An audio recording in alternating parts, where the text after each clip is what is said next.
ভারতের সঙ্গে বাংলাদেশের এই মুহূর্তে যা পরিস্থিতি, যে উদ্ভূত পরিস্থিতির মধ্যে অত্যন্ত গুরুত্বপূর্ণ একটা ডেভেলপমেন্টের দিকে নজর রাখতেই হবে। যখন মিশরে বৈঠক হচ্ছে এবং সেই বৈঠকে দেখা যাচ্ছে পাক প্রধানমন্ত্রীর সঙ্গে বাংলাদেশের তদারকি সরকারের প্রধান উপদেষ্টা মোহাম্মদ ইউনূস তারা বৈঠক করছেন। ইরানের রাষ্ট্রপতিও রয়েছেন সেখানে। D8 সম্মেলনে যোগ দিতে মিশরে গিয়েছেন মোহাম্মদ ইউনূস। মুসলিম রাষ্ট্রগুলির শীর্ষ সম্মেলন হচ্ছে এই D8, যেখানে পারস্পরিক অর্থনৈতিক সহযোগিতায় এই D8 শীর্ষ সম্মেলন করা হয়। সেখানে পাক প্রধানমন্ত্রী শাহবাজ শরীফের সঙ্গে মোহাম্মদ ইউনূসের বৈঠক অত্যন্ত গুরুত্বপূর্ণ। আন্তর্জাতিক মহল কিভাবে দেখছে এই বৈঠক জানবো। নয়াদিল্লি থেকে মৈত্রী রয়েছেন আমার সঙ্গে। মৈত্রী, তোমার থেকে একটু জানতে চাইবো দিল্লি কিভাবে দেখছে এই বৈঠক।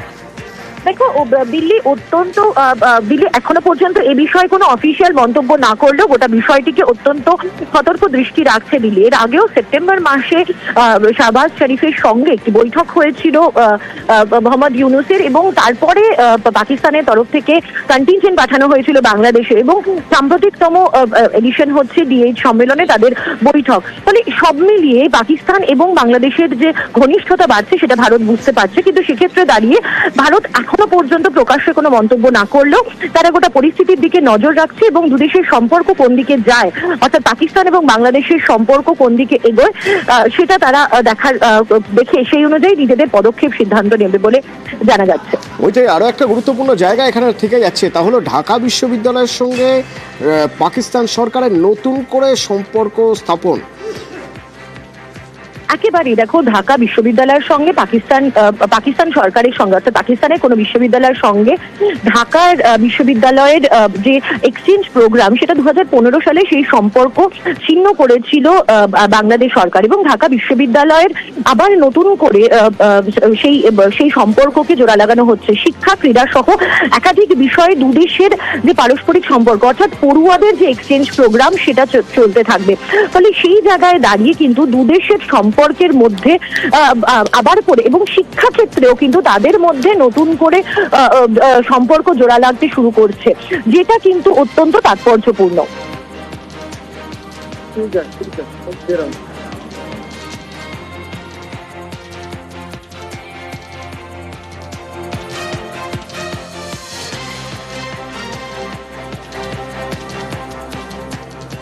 ঠিক এইরকম একটা জায়গায় দাঁড়িয়ে যখন পদ্মাপাড়ের উপাস থেকে একের পর এক হুমকি আসছে, হাস্যকর হুমকি। মনে আছে আপনাদের, কিছুদিন আগেই বাংলাদেশের এক অবসরপ্রাপ্ত সেনাকর্তা তিনি হুমকি দিয়েছিলেন 4 দিনের মধ্যে কলকাতা দখল করে নেওয়া সম্ভব। এই হুমকির আড়ালে কি অন্য কিছু আছে? নাশকতা যোগ লুকিয়ে রয়েছে? এই প্রশ্ন উঠছে। তার কারণ ইন্টেলিজেন্স বলছে, আমাদের দেশের গোয়েন্দা দপ্তর সূত্রে জানতে পারা যাচ্ছে কলকাতায় জেএমবির এক শীর্ষ নেতা, জঙ্গি গোষ্ঠীর এক শীর্ষ নেতা এসে ইতিমধ্যেই রেকি করে গেছেন, এবং আমাদের রাজ্য থেকেই, মুর্শিদাবাদ থেকেই ধরা পড়ছে 2জন জেএমবি জঙ্গি নেতা। কোথা থেকে কিভাবে তাদের ধরা হলো জানবো। আমার সঙ্গে প্রণব রয়েছেন মুর্শিদাবাদ থেকে সরাসরি। মুর্শিদাবাদে প্রণব, অনুপ্রবেশ হচ্ছে নিঃসন্দেহে, অগস্টের পর থেকে অনুপ্রবেশের পরিমাণ বাড়ছে, তার সঙ্গে সঙ্গে জঙ্গিও ঢুকছে। যারা ধরা পড়েছে তাদের কি পরিচয়?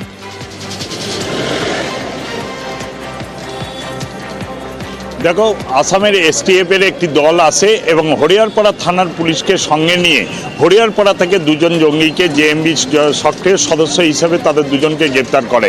একজনের নাম হচ্ছে আব্বাস আলী, অন্যজনের নাম হচ্ছে সানোয়ার শেখ, এবং এদের 2জনকে মিনারুল শেখ, এদের 2জনকে গ্রেপ্তার করেই কিন্তু আসামে তাদেরকে নিয়ে চলা গিয়েছে।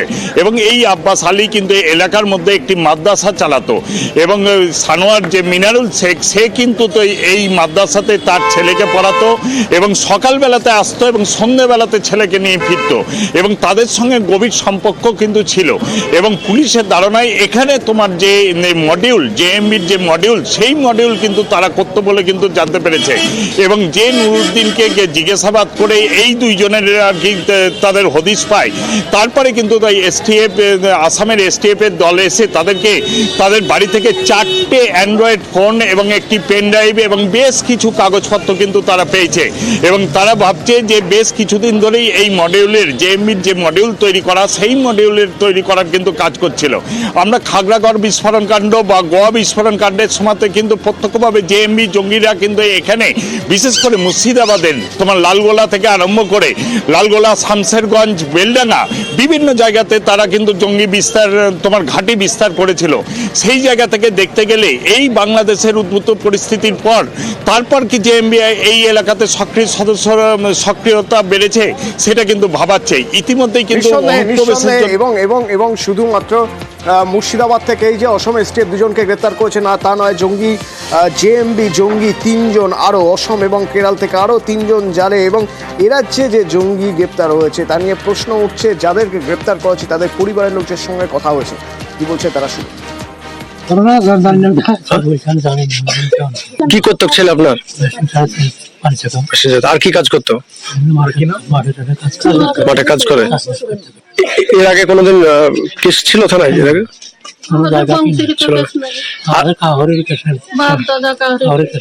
আর কি কাজ করতো? কোনো মাদ্রাসায় পড়াশোনা করাতো বাচ্চাদের? আব্বাসের সঙ্গে মাদ্রাসায় থাকতো বলছে। কি এটা কি করে বলবো, অত বাইর থেকে লোক ছিল, আমি শুয়ে আছি, আমি মেলা মানুষ দেখলে ভয় করি, আমাকে গিয়ে ডাকছে দেখো ম্যাচ মিলিয়ে সব।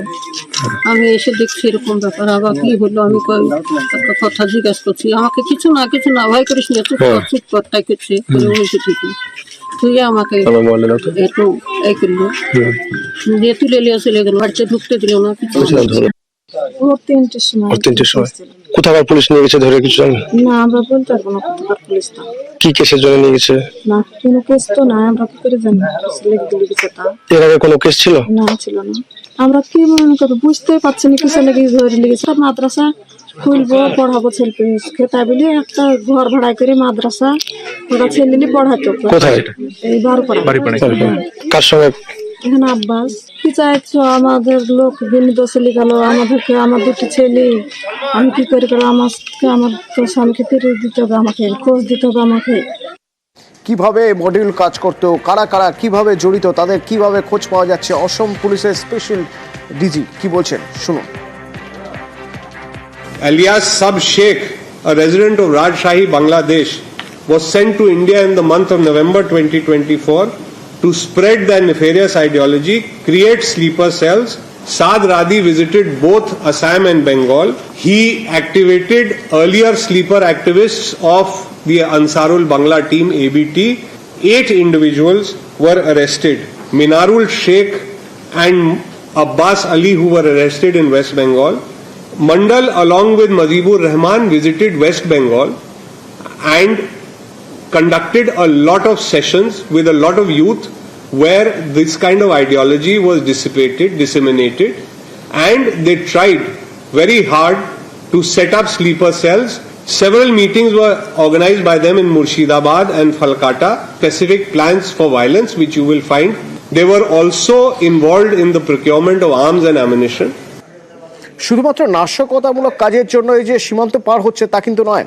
অনেকে আছেন যারা ওদেশে থাকতে পারছেন না বলে চলে আসছেন এদেশে। অনুপ্রবেশের পরিমাণ বাড়ছে ভীষণভাবে অগস্টের পর থেকে। যেমন নদিয়ায় 4 জন বাংলাদেশি অনুপ্রবেশকারীকে গ্রেপ্তার করা হয়েছে, তার মধ্যে থেকে 2 জন নাবালক, এবং তাদের যারা অনুপ্রবেশ ঘটিয়েছে অর্থাৎ যারা নিয়ে এসেছে সীমান্তের এপারে এবং এখানে থাকার শেল্টার দিয়েছে সেরকম 2 জন দালাল, তাদেরকেও গ্রেপ্তার করা হয়েছে। গতকাল বিশেষ সূত্র মারফত আমাদের হাঁসখালি থানা খবর পায় বড় চুপড়িয়া নামক একটি জায়গাতে কয়েকজন বাংলাদেশি নাগরিক লুকিয়ে আছে।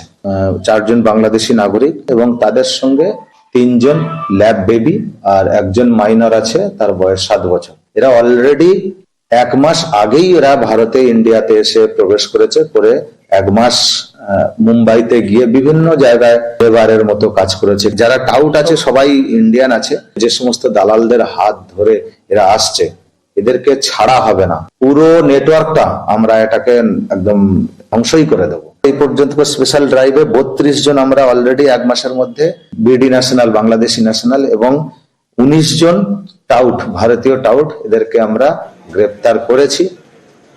এই অনুপ্রবেশকারীদের মধ্যে যেমন জঙ্গি রয়েছে কিছু দুষ্কৃতী যারা এদেশে এসে অশান্তি পাকাচ্ছে, বেধড়ক মারছে আমাদের এখানকার কৃষকদের। দুজন কৃষককে মুর্শিদাবাদের রানীনগরের 2 কৃষক তাদেরকে বেধড়ক মারধর করে হাসপাতালে পাঠিয়ে দিয়েছে। মুর্শিদাবাদ মেডিকেলে যখন দুজন ভর্তি, সীমান্ত এলাকায় চাষের জমি নষ্টের অভিযোগ এবং দুষ্কৃতীদের মারধর। রানীতলায় আহত দুজন যারা হাসপাতালে ভর্তি, তাদের সঙ্গে ভগবানগোলার বিধায়ক দেখা করেন এবং কথা বলেন বিএসএফ আধিকারিকদের সঙ্গে।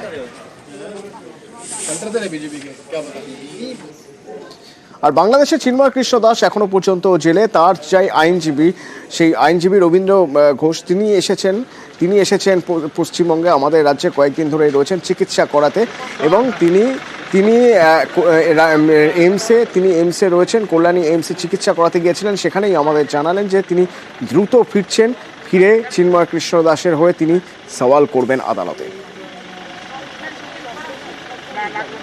অনুকূলে করার জন্যই তো আমরা বাংলাদেশে থাকি। এখন পালিয়ে আসলে তো কোনো লাভ হবে না।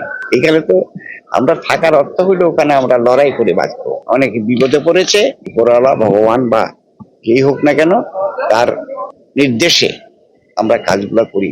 আশা করি সরকার বুঝতে পারবে আমরা যে সংগ্রাম করে যাচ্ছি মানবাধিকারের লড়াই, এখানে আমরা প্রত্যেক লোকের জন্য আমরা মানবাধিকারের জন্য লড়াই করি, কেউ ছোট কেউ বড় নয়।